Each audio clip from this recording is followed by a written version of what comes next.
नमस्कार, good morning, जोहार। JCERT के डिजी स्कूल में आपका स्वागत है। पर्यावरण अध्ययन विषय पर चर्चा के दौरान आज हम जानेंगे साहसिक और रोमांचक खेल तथा यात्रा को।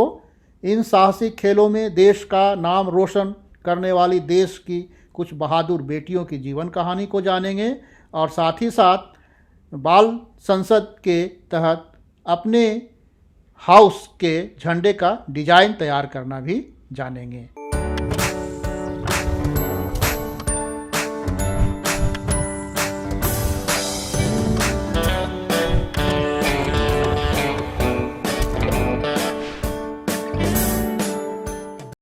पाठ संख्या 17 चढ़ाई पहाड़ की पाठ पर चर्चा के दौरान आज हम एक बहुत ही रोचक कहानी सुनने जा रहे हैं।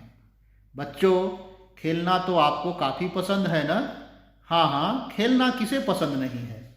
जब मैं भी आपकी उम्र के था तो काफ़ी खेला करता था और आज भी जब भी मौका मिलता है तो आप बच्चों के साथ मैं खेलने से कभी नहीं चूकता। हाँ तो बच्चों, चलिए अब कहानी की शुरुआत करते हैं। यह कहानी है पहाड़ी इलाके में रहने वाली 12 वर्ष की एक पहाड़ी लड़की जो स्कूल से पिकनिक के लिए जाती है। वहाँ अपनी सहेलियों के साथ वह खेल ही खेल में लगभग 400 मीटर ऊंची पहाड़ की चोटी पर चढ़ गई। वह चढ़ तो गई लेकिन अंधेरा हो जाने के कारण वापस उतर नहीं पाई। वहाँ काफ़ी अंधेरा था, ठंड और डर भी लग रहा था। पास में कुछ भी नहीं था और बितानी थी पूरी रात। यह है गढ़वाल के नाकुर गांव में रहने वाली एक लड़की के बचपन की एक घटना। आप जानना चाह रहे होंगे ना कि वह लड़की कौन थी? इसी लड़की ने बड़ी होकर पहाड़ पर चढ़ने की ट्रेनिंग ली तथा दुनिया की सबसे ऊंची चोटी माउंट एवरेस्ट पर चढ़ने के लिए चुनी गई। पता है उनका नाम क्या है? चलिए उनके बारे में कुछ और जानकारी हासिल करते हैं। यह है गढ़वाल के नाकुर गांव में रहने वाली एक लड़की के बचपन की सच्ची घटना। हाँ, वही जो एवरेस्ट पर भारत का झंडा गाड़ने वाली, भारत की पहली तथा एवरेस्ट पर पहुंचने वाली विश्व की 5वीं महिला बनी। हाँ, आपने सही सोचा, उनका नाम है बछेंद्री पाल। बच्चों, क्या आपको पता है अब ये झारखंड की लौह नगरी जमशेदपुर में ही रहती हैं। हाँ तो बच्चों, जरा सोचिए कि बछेंद्री पाल ने चोटी पर तिरंगा क्यों गाड़ा होगा? हाँ, यह तो हम सभी जानते हैं ना कि जब हमने अंग्रेजों को भारत से बाहर किया, जब हमने अंग्रेजों से अपने देश की आज़ादी हासिल की, तो उस खुशी में 15 अगस्त 1947 को पूरे देश ने तिरंगा झंडा को लहराया। हमारा यह तिरंगा झंडा हमारी विजय का प्रतीक है।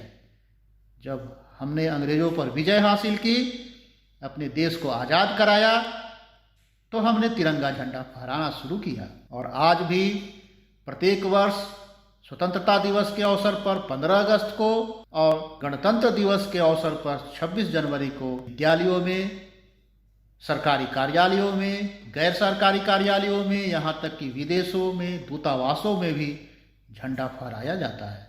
कई लोग तो अपने गांव, मोहल्लों, सड़कों, चौक चौराहों पर भी अपने देश का तिरंगा झंडा फहराते हैं। यह जो हमारा विजय का प्रतीक झंडा है, जब बछेंद्री पाल ने विश्व की सबसे ऊंची चोटी माउंट एवरेस्ट को फतह किया, माउंट एवरेस्ट पर विजय हासिल की, तो उस विजय के प्रतीक के रूप में माउंट एवरेस्ट पर अपने देश का प्यारा झंडा तिरंगा को गाड़ा। बच्चों, आप झंडा कब कब फहराते हैं? हाँ, एक तो 15 अगस्त स्वतंत्रता दिवस के अवसर पर और 26 जनवरी गणतंत्र दिवस के अवसर पर झंडा फहराते होंगे। अब जरा बताइए कि आप अपने देश के झंडे के बारे में क्या जानते हैं? आप अपने बड़े लोगों से, अपने दोस्तों के साथ चर्चा कीजिए और अपने देश के झंडे के बारे में और भी जानकारी इकट्ठा कीजिए। बच्चों, जब आप इस वीडियो को देख चुके होंगे, जब आप अपने विद्यालय जाएंगे तो आप अपने हाउस के लिए एक झंडे का डिजाइन बनाइएगा। हाँ, आपके हाउस में कई हाउस होंगे। आप उन विद्यालय हाउसों में किसी एक हाउस के सदस्य होंगे।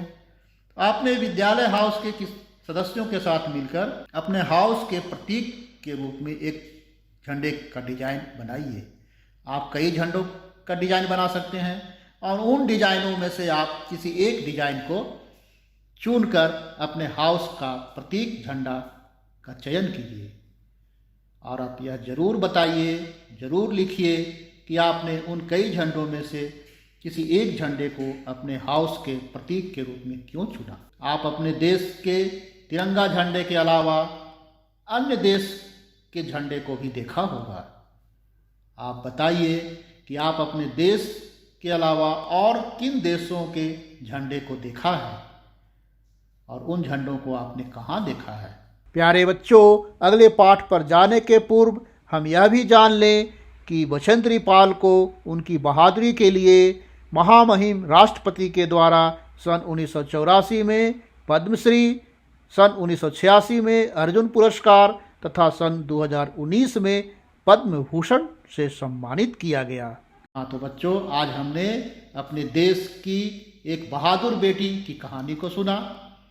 उन्होंने अपनी सफलता की, अपनी उपलब्धि की प्रेरणा खेल खेल में ही हासिल की और अब वही बछेंद्री पाल देश की अन्य बेटियों, देश की अन्य महिलाओं के लिए प्रेरणा स्रोत बन चुकी हैं।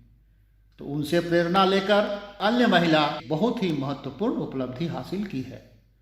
तो इस पाठ के अगले भाग में हम उन्हीं महिला से आपको मिलाएंगे और उनकी कहानी को जानने का प्रयास करेंगे।